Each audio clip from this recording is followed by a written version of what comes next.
ತಹಶೀಲ್ದಾರರು ವಿಚಾರ ನೀವು ಚರ್ಚೆ ಮಾಡಿದ್ರಿ. ತಹಶೀಲ್ದಾರ್ ಹತ್ರ ₹1 ಎಕ್ಸ್ಪೆಕ್ಟ್ ಮಾಡಿದೆ. ಒಬ್ಬ ಯುವಕ ತಹಶೀಲ್ದಾರ್ ಇರಲಿ ಅಂತ ಕರ್ಕೊಂಡ್ಬಂದು ಹಾಕ್ಸಿದ್ದೀನಿ, ಆ ಜಾಗದಲ್ಲಿ ಕೊಡಿಸಿದ್ದೀನಿ. ಅದಕ್ಕೆ ನ್ಯಾಯ ಒದಗಿಸ್ತಕ್ಕಂಥದ್ದು ಯಾರು ಜವಾಬ್ದಾರಿ? ಒಬ್ಬ ಸಾರ್ವಜನಿಕರು ಸ್ಟ್ರೈಕ್ ಮಾಡ್ತಾರೆ. ಸಾರ್ವಜನಿಕರು ಸ್ಟ್ರೈಕ್ ಮಾಡಿದಾಗ ತಹಶೀಲ್ದಾರ್ಗೆ ಬೈಯಲ್ಲ, ಬೈಯೋದು ಶಾಸಕನಿಗೆ.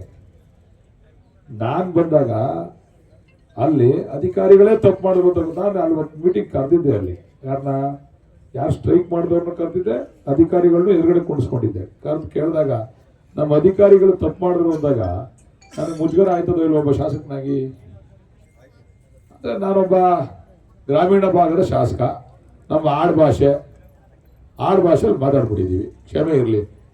ಕೆಲವರು ಅದೇನೋ ಸುಟ್ಕೊಂಡು ಹೊಡಿತಾರೆ, ನಾವು ಹಂಗೆಲ್ಲ ಗೊತ್ತಿಲ್ಲ ನಮ್ಗೆ ಇಲ್ಲಿರೋದನ್ನ ಡೈರೆಕ್ಟಾಗಿ ಬಂದ್ಬಿಡೋ, ಕ್ಷಮೆ ಇರಲಿ. ಅಂದರೆ ಅದನ್ನು ಬರದೇ ಇರತಕ್ಕಂಥ ರೀತಿಯಲ್ಲಿ ನಮ್ಮ ಜೀವನ ಚೆನ್ನಾಗಿ ಹೇಳ್ದ. ಏನು ಹೇಳಿದ್ರು? ಅಲ್ಲ ಅವ್ರು ಅದು ಸತೀಶ್ ಅವ್ರು ಹೇಳಿದ್ದು, ಸರ್ಕಾರಿ ಕೆಲಸ ಹಂಗೆ ಮಾಡಿಬಿಟ್ರೆ ನಾವೇ ನಿಮ್ಮ ಪಾದಗಳಿಗೆ ದೀರ್ಘ ದಂಡ ನಮಸ್ಕಾರ ಮಾಡ್ಬಿಡ್ತೀವಿ. ಆಮೇಲೆ ಕೇಳ್ರಿ, ಜನ ಭಾಳ ಅಪೇಕ್ಷೆ ಇಟ್ಕೊಂಡಿದ್ದಾರೆ, ಜನಗಳಿಗೆ ಭಾಳ ನಿರೀಕ್ಷೆ ಇದೆ. ಯಾರಿಗೆ? ನಿಮ್ಮ ಅಣ್ತಂದಿರು, ಒಳ ಉಳೋರು ಯಾರು? ನಿಮ್ಮ ಅಣ್ತಂದಿರು. ನೀವು ಅಲ್ಲಿಂದ ಬಂದಿರ್ತಕ್ಕಂಥವ್ರು, ಅಲ್ಲಿ ಬಂದಿರ್ತಕ್ಕಂಥವ್ರು ಆ ನೋವನ್ನು ಅರ್ಥ ಮಾಡ್ಕೋಬೇಕು, ಅವ್ರ ನೋವನ್ನು ಅರ್ಥ ಮಾಡ್ಕೋಬೇಕು. ಎಲ್ಲದರಲ್ಲೂ ನೀವು ಭ್ರಷ್ಟಾಚಾರದಲ್ಲಿ ಮುಳುಗ್ಬಿಟ್ರೆ ಅವ್ನು ಬೆಳಿಗ್ಗೆ ಕೂಲಿ ಮಾಡ್ಕೊಂಬಂದು ನಿಮ್ಗೆ ದುಡ್ಡು ಕೊಡ್ಬೇಕ್ರಿ. ನಿಮ್ಗಾರ ಅಟ್ಲೀಸ್ಟ್ ಏನು ನೀವು ಕೆಲಸ ಮಾಡ್ತಿರೋ ಬಿಡ್ತಿರೋ ಮೈಕೈ ನೋವು ಅಂತ ಮರಿಕೊಂಡು ತಿಂಗಳು ಸಂಬಳ ಕೊಡ್ತಾರೆ, ತಲ್ಲ ಹೋದ್ರೆ ರಜೆ ಕೊಡ್ತಾರೆ. ಅವ್ನಿಗೆ ರಜೆ ಕೊಡ್ತೀರಾ? ಅಲ್ವಾ? ಯಾರು ಅವರೆಲ್ಲ ನಮ್ಮ ಅಣ್ಣ ತಂದಿರಲ್ರಿ, ನಿಮ್ಮ ಅಣ್ಣ ತಂದಿರ್ರಿ. ಅವ್ರನ್ನ ಚೆನ್ನಾಗಿ ನೋಡ್ಕೊಳ್ಳೋದು ಯಾರು ಜವಾಬ್ದಾರಿ ರೀ? ನೋಡ್ಕೊಳ್ಳಿ. ನಾನು ಹೇಳಿಲ್ವಾ, ಉತ್ತಮವಾದಂಥ ಅಧಿಕಾರಿಗಳಿಗೆ ಅವ್ರ ಪಾದ ಮುಟ್ಟು ನಮಸ್ಕಾರ ಮಾಡ್ತೀವಿ ನಾವು, ಅಷ್ಟೇ ಗೌರವವನ್ನು ಕೊಡ್ತೀವಿ ನಾವು.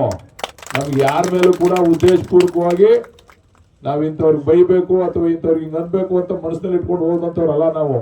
ಅಲ್ಲಿ ಸಮಯ, ಸಂದರ್ಭ, ಸನ್ನಿವೇಶಗಳು ನೋವಾಗಿ, ಯಾಕಂದ್ರೆ ಕಡೆಗೆ ಅಂತಿಮವಾಗಿ ಬರ್ತಕ್ಕಂಥದ್ದು ಯಾರ ಮೇಲೆ? ಶಾಸಕರ ಮೇಲೆ. ಮಾತಾಡ್ಬೇಕಾದ್ರೆ ಆರ್ಸಾಗಿ ಮಾತಾಡಿರ್ಬೋದು, ಹಲವಾರು ಬಾರಿ ಹೇಳಿದ್ದೀವಿ ಅವ್ರಿಗೆ, ಹಲವಾರು ಬಾರಿ ತಿದ್ಕೋಬೇಕಲ್ವಾ ಸರ್. ನೀವು ಕಾನೂನುಬದ್ಧವಾಗಿರ್ತಕ್ಕಂಥ ಕೆಲಸವನ್ನು ಸರಿಯಾಗಿ ಮಾಡದೆ ಹೋದ್ರೆ, ಕಾನೂನು ಚೌಕಟ್ಟಿನಲ್ಲಿ ಆದಷ್ಟು ಬೇಗ ಸಾರ್ವಜನಿಕರಿಗೆ ಮಾಡಿಕೊಡದೆ ಹೋದಾಗ ನಾನೊಬ್ಬ ಶಾಸಕನಾಗಿ ಏನು ಮಾಡ್ಬೇಕಪ್ಪ? 24 ಗಂಟೆ ಕೆಲಸ ಮಾಡ್ತೀನಿ, ಎಲ್ಲ ಇಲಾಖೆನೂ ಕೆಲಸ ಮಾಡ್ತೀನಿ, ಎಲ್ಲ ಇಲಾಖೆಯವ್ರಿಗೂ ಕೇಳ್ತೀನಿ. ನೀವು ಮಾಡೋದು ಒಂದೊಂದು ಇಲಾಖೆನಪ್ಪ, ಒಂದೊಂದು ಇಲಾಖೆನೂ ನೆಟ್ಟಿಗೆ ನಿಭಾಯಿಸ್ತೇವ್ರಿ ನೀವು. ನಾವೇನಾದ್ರೂ ನಿಮ್ಮ ಹತ್ರ ಬೋಗಸ್ ಮಾಡ್ರಿ, ಮಾಡಬಾರ್ದನ್ನ ಮಾಡ್ರಿ, ಕಾನೂನು ವಿರುದ್ಧವಾಗಿರೋದು ಮಾಡ್ರಿ ಅಂದ್ರೆ ನಾನು ಪ್ರಶ್ನೆ ಮಾಡ್ರಿ, ಕೇಳ್ತೀನಿ. ಕಾನೂನು ಚೌಕಟ್ಟಲ್ಲಿ ಇರ್ತಕ್ಕಂಥ ಕೆಲಸನ ನೀವು ಪ್ರಾಮಾಣಿಕವಾಗಿ ಜನರಿಗೆ ಮಾಡದೆ ಹೋದ್ರೆ, ಈಗ ಇಷ್ಟೊಂದೆಲ್ಲ ನಾನೊಬ್ಬ ಶಾಸಕ, ನೀವೆಲ್ಲ ನೌಕರರು, ಯಾರ ದುಡ್ಡಿಂದ ನಾವೆಲ್ಲ ಸಂಬಳ ತಗೋತಾ ಇರೋದು ಅಥವಾ ನಾವೆಲ್ಲ ಮಜಾ ಮಾಡ್ತಾ ಇರೋದು ಅಲ್ವಾ? ಅವ್ರಿಗೆ ನ್ಯಾಯ ಒದಗಿಸ್ತೋದು ನಮ್ಮ ಧರ್ಮ ಅಲ್ವಾ? ಒದಗಿಸ್ಬೇಕಲ್ವಾ? ಆ ನ್ಯಾಯ ಒದಗಿಸ್ತೇ ಹೋದ್ರೆ ನಮ್ಮನ್ನ ಏನಂತಾರೆ? ಮನುಷ್ಯರು ಅಂತಾರ?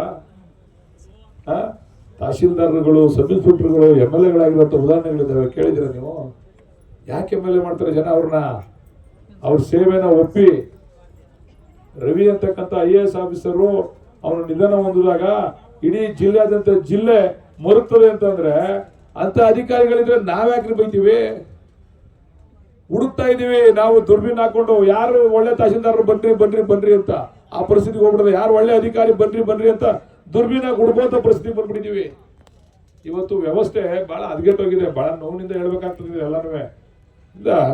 ಕೆಲವು ಸಂದರ್ಭದಲ್ಲಿ ಹೆಚ್ಚು ಕಡಿಮೆ ಆಗ್ತದೆ. ನಮಗೆ ನಾವು ಯಾರಿಂದನೂ ₹1 ಕೇಳೋರಲ್ಲ, ₹1 ಕೇಳಿ ಎಕ್ಸ್ಪೆಕ್ಟ್ ಮಾಡೋರಲ್ಲ. ಆದ್ರೆ ನಮಗೇನು, ನನ್ನ ಕ್ಷೇತ್ರದ ಜನತೆಗೆ ನ್ಯಾಯ ಸಿಗ್ಬೇಕು ಅಂತಕ್ಕಂಥದ್ದು ನನ್ನ ಉದ್ದೇಶ ಅಷ್ಟೇ. ಅದು ಬಿಟ್ರೆ ಬೇರೆ ಅರ್ಥದಲ್ಲಿ ಯಾರನ್ನೋ ಬೈಬೇಕು ಅಂತಾನೆ ಅವತ್ತು ರೆಡಿಯಾಗಿ ಹೋಗಿರ್ತಕ್ಕಂಥದ್ದಲ್ಲ. ಅದು ನೋವಾಗಿ ಅಲ್ಲಾಗಿರ್ತಕ್ಕಂಥ ಅವ್ಯವಹಾರಗಳು, ಅಲ್ಲಾಗಿರ್ತಕ್ಕಂಥ ವಿಚಾರಗಳಿಗೆ ನಾನು ತಹಶೀಲ್ದಾರರಿಗೆ ಬೈದಿದ್ದೇನೆ ವಿನ, ಅದು ಬಿಟ್ಟು ಬಾಕಿ ವಿಚಾರ ಮನಸ್ಸಲ್ಲಿನ ಇಟ್ಕೊಂಡು ತಹಶೀಲ್ದಾರನ್ನ ಒಳ್ಳೆ ಕೆಲಸ ಮಾಡಿ ಸನ್ಮಾನ ಮಾಡ್ತೀವಿ, ಗೌರವಿಸ್ತೀವಿ.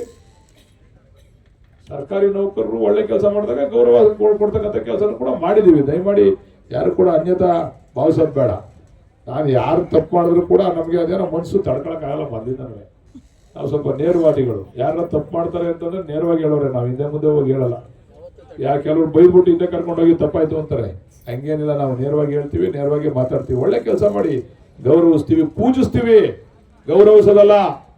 ಯಾರು ಸರ್ಕಾರಿ ನೌಕರರು ಒಳ್ಳೆ ಕೆಲಸ ಮಾಡ್ತೀರಾ ಅವ್ರಿಗೆ ಪೂಜಿಸ್ತೀವಿ. ಇದನ್ನ ದಯಮಾಡಿ ತಾವು ಅರ್ಥ ಮಾಡ್ಕೊಳ್ಳಿ. ನಮ್ ಕೆಲಸ ನಾವು ಮಾಡ್ಬೇಕು. ಈಗ ನಾನು ಶಾಸಕ, ನನ್ಗೆ 5 ವರ್ಷ ಅವಕಾಶ ಕೊಟ್ಟಿದ್ದೀರಾ.